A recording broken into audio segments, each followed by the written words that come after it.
संदीप ने अपनी माँ के कहने पर गांव में शादी कर ली थी। लड़की का नाम था सुनीता।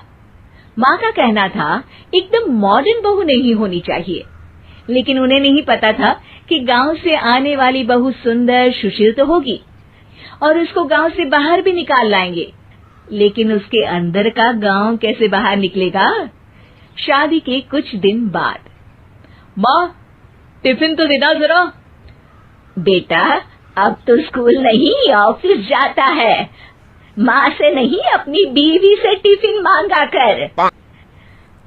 ओके माँ। सुनीता टिफिन ले आओ। 1 किलो टिफिन, इसके अंदर पिस्ता डाल दिया है। पिस्ता? पिस्ता क्यों? सास जी ने बोला था ना कि आपको पिस्ता बहुत पसंद है। ओहो, मैंने पिस्ता नहीं पास्ता बोला था, पास्ता। पास्ता? कहीं होता है पास्ता? अरे बेटी तू रहने दे, मैं बना दूंगी। अच्छा किया कि पाव भाजी बनाने का नहीं बोला, वरना किसी के पाव बना देती है। सुनीता को बुरा लगता है, लेकिन उसकी नादान हरकतें कम नहीं होती। ऐसे ही एक दिन, अरे तुमने ये क्या लगाया है? अरे आप वो फूस फूस करके लगाते हैं ना, वही। डियो? का दियो? किसको दियो? अरे वही ना जिससे खुशबू आती है। हाँ हाँ सही पकड़े हैं। अच्छा लेकर तो आना। कौन सा डियो लगाया तुमने? अभी लेकर आते हैं जी। संदीप की बात मानकर सुनीता अंदर से खुशबू वाला फुसफुस लेकर आती है। ओएमजी! ओएमजी मतलब ओ माय गणेश ना। अरे ओएमजी छोड़ो, ये खुशबू वाला फुसफुस की बात कर रही थी तुम?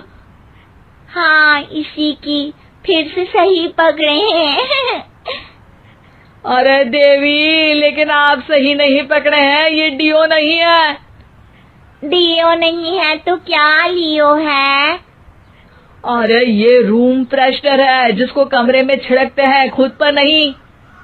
कोई बात नहीं, माँ कहती थी आत्मा किराएदार है, शरीर एक किराए का कर्म। हम शरीर पे ये डाल लिए तो क्या फर्क पड़ जाएगा।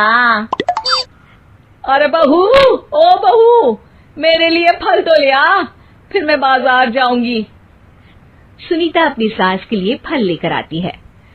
अरे बेटा, पपीता, तरबूज और सेब फल ऐसे कैसे खा लूं? काट कर तो ले आ। माँ जी, मेरे गांव में तो खेत से उठा के सीधा खा लेते हैं। अरे ये तेरा गांव नहीं है ना। अरे संदीप, तू ही कुछ समझा देना इसको बेटा।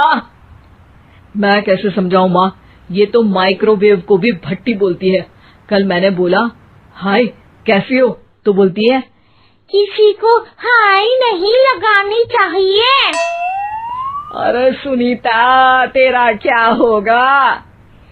अभी तो कैसे बताऊं माँ जी, अभी हम कुछ करेंगे फिर पता चलेगा क्या होगा, लड़का या लड़की। हे भगवान, कहाँ से आ गई है? रामपुर से जी, आप ही तो लेकर आए थे मुझे। अरे मुझे माफ कर दो। पहले कोई गलती तो करिए जी, आपकी तो सारी गलती माफ कर देंगे हम। हाँ अरे बहू, मेरी बात सुन। फल यानी कि फ्रूट जब भी लाए ना तो काट कर लाना, ठीक है? जी ठीक है माँ जी, फल यानी फ्रूट यानी काट के लाऊंगी। सुनीता रोज ही कोई ऐसी हरकत कर देती जिसकी वजह से उसे घर में 2 बातें सुननी पड़ती। एक दिन, माँ मेरे बॉस घर पर आने वाले हैं शाम को, उनका बर्थडे है, फैमिली साथ नहीं रहती उनके, तो यही पार्टी कर लेंगे। उनको अच्छा लगा तो शायद मेरा प्रमोशन भी हो जाएगा। मैं ना फ्रूट केक लाकर फ्रिज में रख दूंगी और तेरे साथ आज खाना मैं बनाऊंगी, ताकि जब साहब आए तो खाने में कोई गड़बड़ ना हो। शाम को जब सारी तैयारियां हो जाती है, संदीप के साथ बड़े साहब भी घर आते हैं। फ्रूट केक तो ले आना बहू, फिर खाना खाएंगे। अरे इस सब की क्या जरूरत थी, आपने बुलाया वही काफी है। सर, आपका परिवार शहर में नहीं है तो हम ही आपके परिवार जैसे हैं सर। इतने में ही सुनीता फ्रूट केक लेकर आती है और बड़े साहब की टेबल पर रख देती है, और जैसे ही केक के ऊपर का बॉक्स हटाती है, ओह, ये क्या है? केक तो कटा हुआ है, मैं तो ऐसा नहीं लाई थी। आप मुझे शाबाशी दे सकती है माँ जी, मैंने ही केक काट दिया। आपने कहा था ना, फल यानी फ्रूट यानी हमेशा काट के लाना, तो फ्रूट केक भी तो फ्रूट ही है ना, तो मैंने पहले ही काट लिया, हूं ना मैं समझदार। अरे बहू, ये क्या किया? केक हमेशा वही काटता है जिसका जन्मदिन होता है। तुझे एक बात भी समझ नहीं आती, एक नंबर की बेवकूफ है। पूरा माहौल बिगड़ चुका था। संदीप को लगने लगा था कि साहब उसे प्रमोशन तो दूर की बात है, कहीं डिमोशन ना दे दे, लेकिन साहब बीच में ही बोल पड़ते हैं। अरे कोई बात नहीं, ये इनकी बेवकूफी नहीं है, इनका भोलापन है। बेटा आप कहाँ से हो? रामपुर गांव से। अरे वाह, गांव से? फिर तो आपके गांव में ताजे फल और सब्जियां मिलते होंगे। हाँ, सही पकड़े हैं, हम तो काटते भी नहीं, सीधा खा लेते हैं। मैं ना एक बार तुम्हारे गांव घूमने जरूर चलूंगा। क्यों संदीप, ले चलोगे ना? मुझे गांव घूमना बहुत पसंद है।